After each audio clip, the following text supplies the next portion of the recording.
warahmatullahi wabarakatuh. Perkenalkan, nama saya Maulana Fikri Zulfikar dari Universitas Al-Azhar Indonesia, Fakultas Ekonomi dan Bisnis, Prodi Manajemen.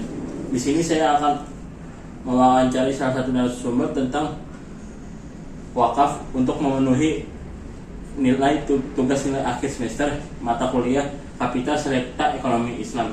Sebelum wawancara, saya akan memperkenalkan dulu narasumbernya lebih dulu. Assalamualaikum warahmatullahi wabarakatuh. Nama saya Suryadi MAG. Kebetulan saya sebagai tenaga pendidik di Madrasah An-Najah, Jakarta.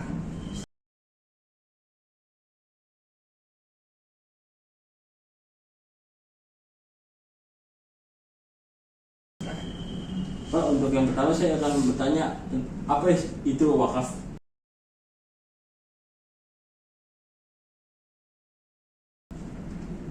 Kalau kita berbicara tentang syariat Islam ya, pengertian tentang ibadah, baik puasa, sholat, zakat, haji dan sebagainya, dan wakaf itu ada dua pengertian secara etimologi dan terminologi. Mungkin memang pasti terambil dari bahasa Arab yang artinya wakofa. Wakofa itu terhenti, berhenti atau tertahan. Nah, wakaf ini pemberian hak, pemindahan hak milik dari satu orang ke orang lain yang tidak ada penentuan waktunya. Kalau wakaf seperti itu secara etimologi maupun terminologi pengertiannya. Memang ada beda wakaf dengan zakat, sodako, infak itu berbeda. Kalau sodako, zakat, infak itu kan ada waktunya, terbatas waktunya. Misalkan seseorang mau infakkan sesuatu kepada orang lain, selama penggunaannya itu pasti ada. Misalkan uang sekian juta dengan orang diinfakkan pasti habis kan. Tapi kalau wakaf tidak, cara temporer ya, secara dengan waktu yang lama, selama penggunaan itu masih dilaksanakan. Itu adalah pengertian daripada wakaf.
Yang kedua itu apa hukumnya wakaf, Pak? Wakaf wajib atau gimana, Pak?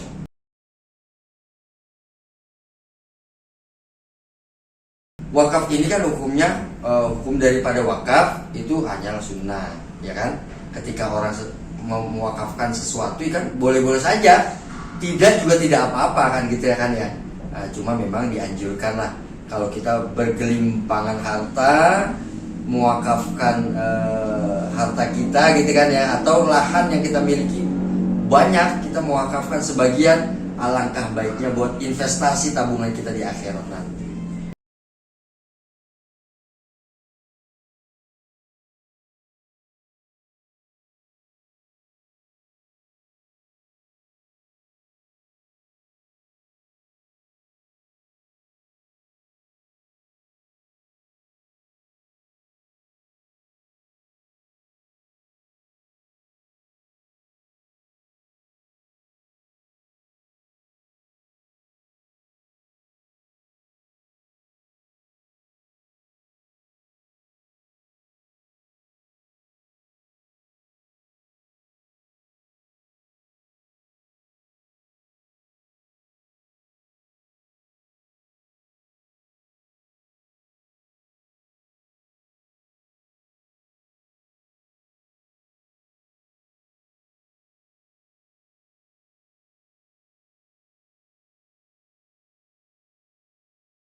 Itu barang yang bisa diwakafin itu apa saja Pak?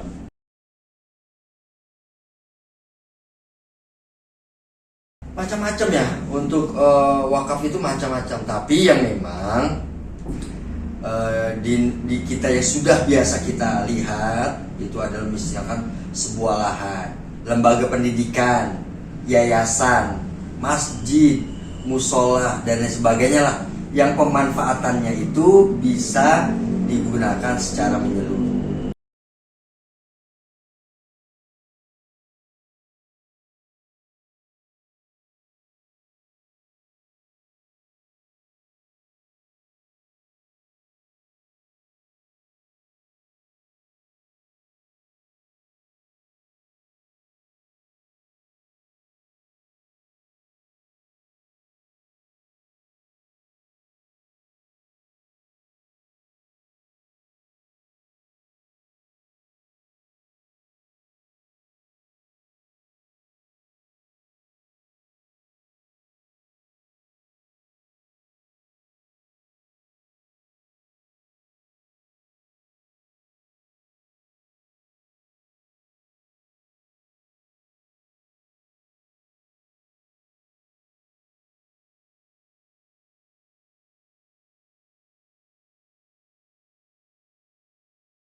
Itu untuk syarat-syaratnya bagaimana sih Pak?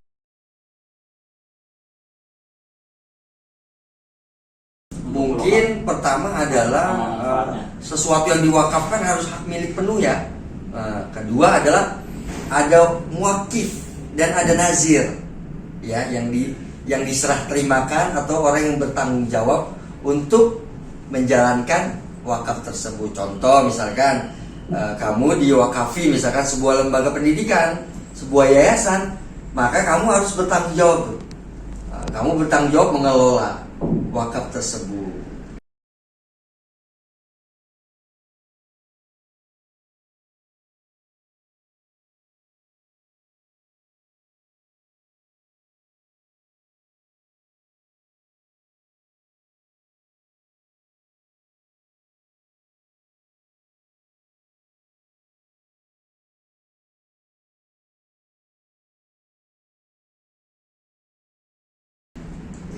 Ini menurut Bapak bagaimana Pak cara mengembangin wakaf untuk kaum milenial saat ini?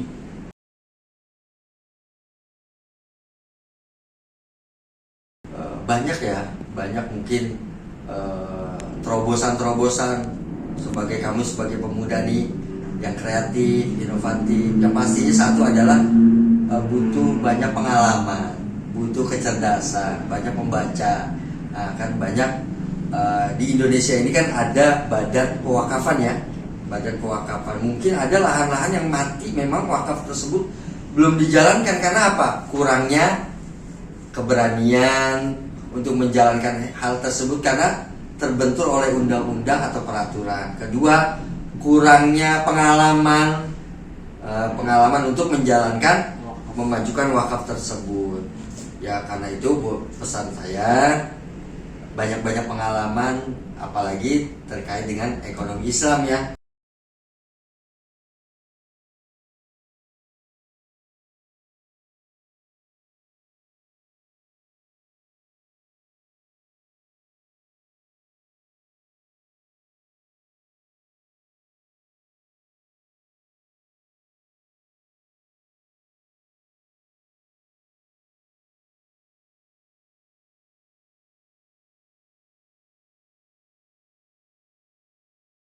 Luar biasa kamu nih sebagai pengganti para ekonom khususnya ekonomi Islam. Harus pinter, harus cerdas, banyak baca agar apa? Ekonomi Islam benar-benar maju dan bukan sistem kapitalis yang kita jalankan ya. Sekarang ini kan kita terjajah ya oleh sistem kapitalis ya. Negara lain. Iya, oleh sistem kapitalis dari negara-negara lain. Itu menurut saya. Baik Pak, cukup sekian Pak. Terima kasih Pak. Sama-sama. Ya, cukup. Terima kasih dari wawancara saya. Apabila kekurangan dan kesalahan mohon dimaafkan. Wassalamualaikum warahmatullahi wabarakatuh. Wah.